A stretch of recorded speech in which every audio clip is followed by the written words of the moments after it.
Hey, welcome to Everyday Car Guy. Today we're talking about the Jeep Gladiator. So come along for a ride and I'll show you what this Jeep can do.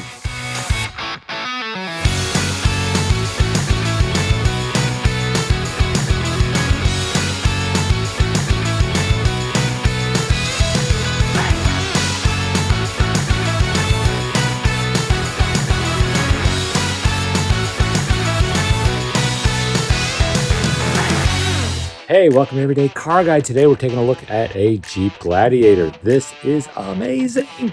I have not taken off-roading stuff, so we're going to go off-roading in this car and see what it can do. This car has kind of got a little bit of everything in it. From the outside, it's a Jeep. It's also a truck. And on the inside, it has a lot of great features, a lot of great options. This car, the first thing I want to talk about is its engine. This car comes with an eco diesel, and that gets about 24 miles to the gallon. Now, this is my nephew's truck, and he had an older Jeep, and that Jeep was only getting about 13 miles to the gallon. So 24 miles to the gallon is amazing for a truck this size.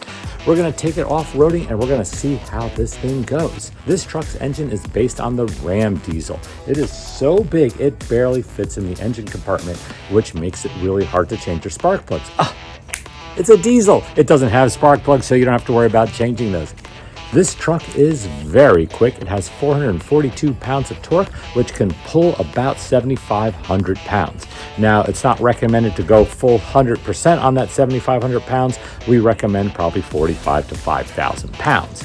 But this truck is very cool. I love the way the headlights are, and I love the front, the typical Jeep front. You gotta love that Jeep front. Everybody says it's a Jeep from far away, and you know what? When you're driving around in this truck, one thing you got to do when you see the other Jeeps, got to give the wave. The Jeep has the typical Jeep grille. Whenever you see this grille, you know you're driving a Jeep or you're looking at a Jeep. There's 7 different pieces in the grille. What does that represent? That represents the 7 continents of the world. And Jeeps have been on every continent on this planet at some point in time or another.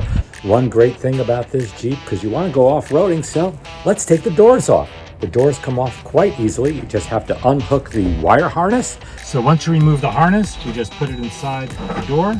Take a little screwdriver, unscrew a couple of bolts. Okay. Just lift the door up and off it goes. Very cool. One thing that I must note, the mirrors are on the doors. And when you take the doors off, there's another set of mirrors that you have to put on to be legal and safe. In between.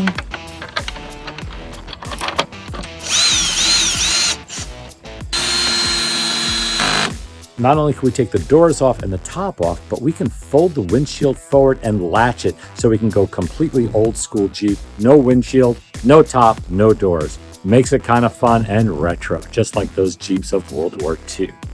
Let's take a look at the back end, and I'll show you a couple options that are back here. It's really very interesting. We open up to the bed. It's approximately a 5-foot bed. And as you can see, it has a 110 power inverter. We can plug in and run electrical stuff out of here. So basically, my nephew's truck could be turned into a diesel generator to help power the house if they have a blackout. Let's take this thing out for a ride and see what we can do with it.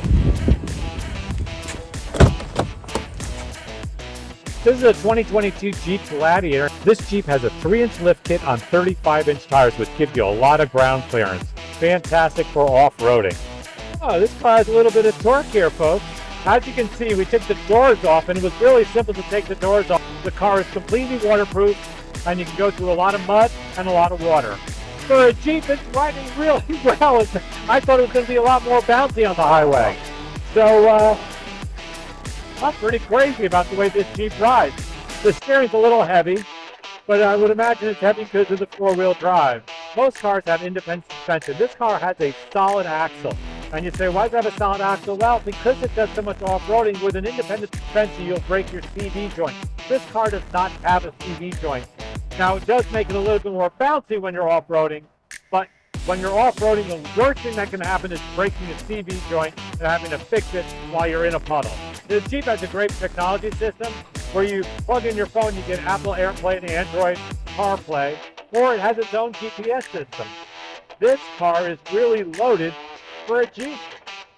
I just want to say thanks for my nephew, Jason. It's his birthday today, and he's letting me take his Jeep out on his birthday to test it for 4-wheel drive. I don't want to break it. I'm going to let him drive it a little bit. So would you say this is your dream car? 100%. The only thing I wish I did different was got that front-facing trail camera. And that's, who cares? It's just a camera. This was the dream. Yeah, I'm at 21.7 miles per gallon right now. Even with, getting a little bit of gas and feeling that torque and not ADing it. Yeah, even the patent leather seats, if they get wet. They say the only thing is be careful if the seats get wet, don't dry them in direct sunlight. Oh, another neat little feature, there's a line you see that goes all the way around the Jeep on the outside too. That's where your air box is. You don't go deeper than that. I could probably go in floorboard deep. This car has a lot of tech in it, but you know what? This tech is all waterproof and water resistant. So if you get caught in a rainstorm, don't worry about it. This car is meant to get wet. So there are actually drain holes in the floor so that the water will drain out. Fantastic design. When you look at the design of this car, it's designed for off-roading. That's what this car was made for. Let's take it off-roading, folks.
It's time for Everyday Car Guy's report card. As for comfort, the Jeep Gladiator's interior has nice firm seats. 4 adults fit with plenty of leg and headroom. It's designed for driving around town and off-roading, so everything has a purpose. It wasn't as cushy as the Lincoln, but for a truck without independent suspension, it rode very smoothly on the highway. So for comfort, let's give the Jeep Gladiator a B+. Now for performance. I always rate the cars on everyday use, and 0 to 60 is the most important performance element since we all need to get onto highways. The Gladiator that we tested had an eco diesel engine that delivered 285 horsepower and was able to get to 60 miles per hour in 7.3 seconds. Now that's not super quick, but when you realize the Jeep weighs almost 6,000 pounds, that's pretty impressive. As for handling, it's a truck, not a sports car. So keeping in mind that this truck was designed for off-roading and does that so well, and for that reason, I want to give the Jeep Gladiator an A- for performance. Economically, well, you don't choose a truck because you want good fuel mileage, but as trucks go, the Jeep Gladiator with its eco diesel gets up to 24 miles to the gallon. Its gas predecessor only got about 14 miles per gallon, which is about the same as other gas pickup trucks, so the eco diesel is amazing. So when you're comparing to other vehicles in its category, let's give that Jeep Gladiator a B+ for economy. When we talk about design, what you see is what you get. The Gladiator is 100% Jeep. Among off-roaders, Jeeps have a true following, and that makes it very desirable. This truck was designed with one thing in mind, to go off-roading and drive through mud and water. But I have to put myself in the mindset of an off-roading fan, and in that case, the Jeep Gladiator does exactly what you want, and for that reason, for overall design, I'm giving it an A. Overall, let's give the Jeep Gladiator a combined grade of an A-. Hey, thanks for joining us today on Everyday Car Guy. I hope you liked the test drive of the Jeep Gladiator. If you want to see more shows like this, hit the like button and subscribe. Until next time, drive carefully.